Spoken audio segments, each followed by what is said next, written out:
hearty welcome to Grandma's Wealth Wisdom with your hospitable hosts, Brandon and Amanda Neely. This is the only podcast for strategies to grow your wealth simply and sustainably, like Grandma used to. Without further ado, here are your hosts. Hey, I'm Brandon, and welcome to Grandma's Wealth Wisdom, where we work with you to build wealth Grandma would be proud of. And hey, I'm Amanda. The title of today's episode is How to Save Money. Now, that might make you think that this episode features Grandma clipping coupons or using one of those applications on her Chrome extension like Honey or WikiBuy to score deals online. Well, that is not what this episode is about. When we talk about saving money on the Grandma's Wealth Wisdom podcast, what we're actually talking about is feeding the piggy bank, but on a much, much, much larger scale that bypasses the piggy and the bank. It's a common confusion that we want to clear up and bring some helpful perspective toward on how to save money at Grandma's way. So first of all, why even save, Amanda? Like the personal savings rate is pretty bad. So yeah, why? Well, yeah, let's dig into that personal savings rate, and that will help set up the story for why we should save or why saving is a good idea.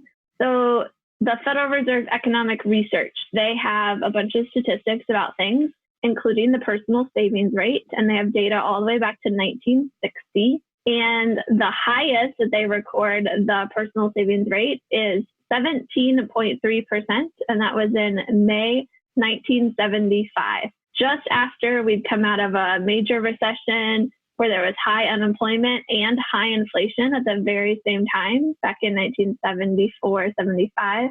And then similarly, when you look at this graph that they have, the personal savings rate also saw an increase just after the 2008-2009 recession, and it peaked at 12% in December 2012. Now, those are the highs. If you look at the lows, the lowest since 1960 was in July 2005, and it was a meager 2.2%. Now, the latest data on, as of this recording, when we were looking at their website, the Federal Reserve Economic Research website, they had January 2019 numbers, and they had the national savings rate the personal savings rate at 7.5%. So there's no secret that Americans save less than we did in the past. There are various explanations for the causes. One popular reason is that we're paid less than we should be, given the cost of living and inflation of basic life and needs and healthcare, for example. Another popular reason is that we live in a culture that values our huge value of consumption. And we're told all the time that we need to spend to keep the economy growing. Right. So Brandon and I, we don't pretend to know the reason the personal savings rate is so low and why it's been, declined in a lot of ways. What we do see every day is the way people have to live their lives because either they weren't able to or they did not prioritize saving. We see that impact of that savings rate on people's lives every day. It's especially striking when compared with the 10% of monthly income going to non-mortgage debts, like car loans, credit cards, student loans, and personal loans. Yeah, so again, from the Federal Reserve Economic Research, they have that Americans on average are required to pay 10% of their income on personal debt, while we're only saving 7.5%. And again, that's on average. I found some other statistics that talk about how 40% of Americans are actually spending up to half of their monthly income on debt. Can you imagine that? You get your paycheck and immediately half of it goes away to car loans, credit cards, student loans, personal loans, all of that kind of thing. 40%? That's high. Yeah, that's a lot. 40% of Americans, they just see half of their income going away toward debt. And on the flip side, if you look at the savings rate, there's a 21% of Americans that aren't saving anything. Like their savings rate is 0, 21%, 1 out of 5. That's pretty significant. And like what the reason I bring that up is because while we're talking about the 10% average going towards debt and the 5% or 7.5% on average going into savings, those are averages. They don't actually mean that much. There are people that are paying way more toward their debt. There are people that are saving zero. Just like we've talked about in previous episodes, how average rates of return don't actually matter that much. Same thing when you look at statistics. Averages are hard to really know what's going on. So let's get back to this question, like why save? Brandon, set us up for this. So in reality, we finance everything that we buy. Either we take out loans because we didn't save for that thing, like college or the car or whatever, or we pay cash and lose the interest we could have earned had we not spent that money in the first place. Yeah, so let's break that down into some numbers. Let's just take a $20,000 car. If you went out and purchased that car and took out a car loan and you paid a 7.5% interest rate, the interest on that car loan is going to be about a little over $2,000 just in the interest payments as you pay back that car loan. So the true cost of the car isn't the $20,000. It's actually over $22,000. It's 10% more because of taking out that loan. You're going to have to, make that monthly payment every month, pay that extra interest. Now, on the flip side, you might say, well, let me save up for that car, and then I'm going to pay the $20,000 and pay cash for that $20,000. Now, there's still a higher cost to buying that car in terms of what the cash could have grown to over time. So let's say you're 35 when you buy that car. Let's say you, instead of buying it, you kept that $20,000 just in a basic, money market account that had a 2% interest, which is, generous right now. A lot of people are seeing less than that. But let's just say you did that from when you're 35 to when you're 65. That $20,000 could have grown to $36,424. So that means the true cost of that $20,000 car is actually the $36,000 that $20,000 could have grown to had you not purchased the car. That's what we mean when we say that we finance everything we buy. Yeah. And what if there was a third way that didn't involve paying interest to a financing company and didn't break the compound growth of your savings? There is a third way, and we're going to definitely share that. But first, I want to make a very important point.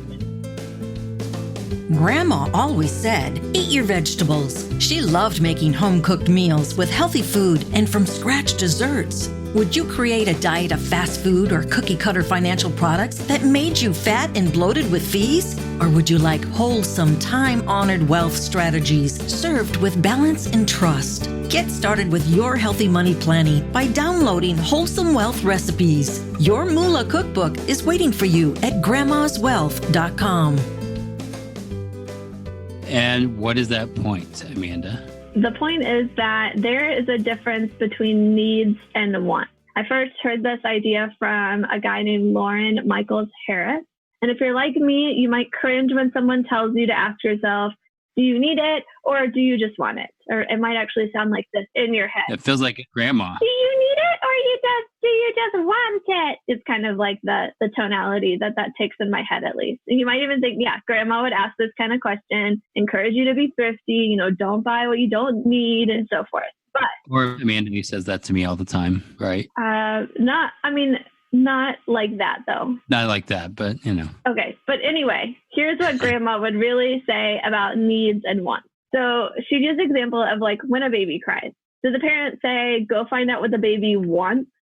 Hey, Brandon, go find out what he wants. No, they know the baby needs something. They need some food. Their diaper needs changed. They want to take a nap. Babies don't cry because they want something. They cry because they need something. This is something we get to deal with quite regularly right now with our 11.5-month-old, which he will now no longer be a baby pretty soon by the time this airs. Yeah, and what we're finding as he's transitioning to a toddler, he's starting to cry because he wants something, not because he needs something. And he's using the crying to get what he wants. But typically babies cry because they need something. But what about adults? I mean, just like toddlers, we sometimes cry because we want what we want and maybe we can't always get what we want.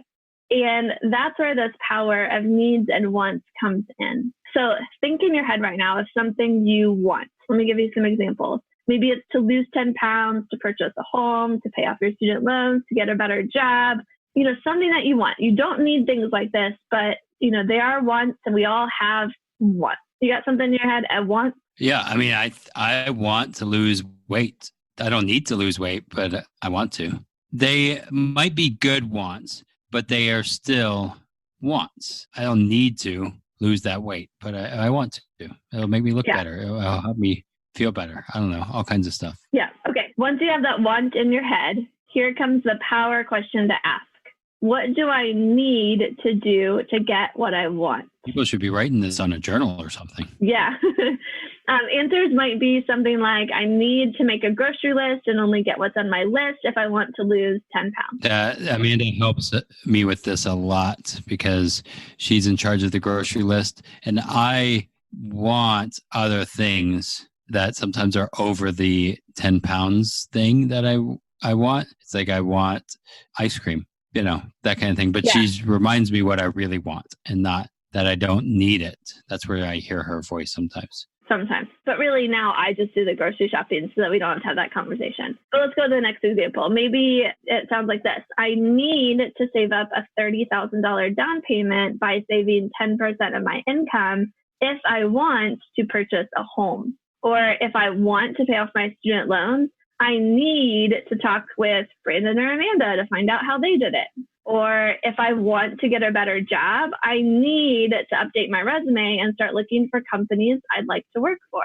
Or let's just use some stereotypical examples of what people are like, do you really want it or do you need it or whatever? Let's say you want the latest iPhone or you want to get a latte each morning. And that's something that's a priority for you. I say, if that's a priority for you, then good for you. But let's say this is how, what do you need to do to get what you want? Mm-hmm. You might say, if I want the latest iPhone or a latte each morning, I need to increase my income from my side hustle. Maybe that's your reward as your income increases. That might be a great way to look at it. So here's that question again. What do I need to do to get what I want? So wants are not bad things most of the time. Behind those wants are needs. To get what you want, look for what you need. So to really bring this home, you want to save money you can't afford to lose. There's a big difference between saving and investing. Let's triple underline that. There's a big difference between saving and investing. Listen really close to what Brandon's going to say here. Keep your money in a secure place where it can grow. If you're investing, you're putting your money at risk. That's what an investment is. We titled this episode, How to Save Money. We're not talking about how to invest money. That's a totally different topic. According to Grandma, you want to save money first. Set up a strong foundation and then look at investing once your saving strategy is in a solid place. Yeah, so now we can get into the heart of the issue of how to save money. When you know that, we finance everything we buy, either in terms of paying for our past purchases in the form of debt or by using cash and giving up opportunity costs. And then you realize, okay, I want to be saving and I know my future self is going to have needs and wants too. Then you need to set up your saving strategy and implement it. Now, what we're about to share with you is going to sound too good to be true. Just to put that out there, it does. When you first hear it, it does sound too good to be true. But we can tell you from personal experience that we've seen that this is true over the last over 5 years that we've been using this strategy, and it really does work. So here's how it works. You save. You put your money into a safe place where it's going to grow with some guarantees behind it that are backed up by some really great long-term companies. And then when you need to buy that thing, you've decided it's a priority, you're going to, pay off some student loans, you're going to buy that car, whatever it is. Instead of using your cash, you actually use your cash as collateral to get a loan from a different source, actually like a different fund, basically. And then your cash still continues to grow. Let's say it grows at a 5% rate. That's about average. 5% APR, your money is growing by, or APY, sorry. And then your loan, let's say it's at a 2% APR, where you are paying a little bit of interest, but it's only 2%, while your cash is still growing at 5%. So you're netting still 3% growth on your money. That sounds pretty cool, that you can buy that thing that you want or need, doesn't matter, and still not lose the growth that you could get on your money in the process. Sure, you want to still buy responsibly. You don't want to spend outrageously just because you can. You want to only buy things that you would buy anyway. But it's a great way to save money and still buy the things that you need to buy or get out of the debt that you want to get out of or whatever it is. That's what this third approach is, where you're not breaking the power of compound interest, even though you are paying cash for things that you want to get. Now, saving is important.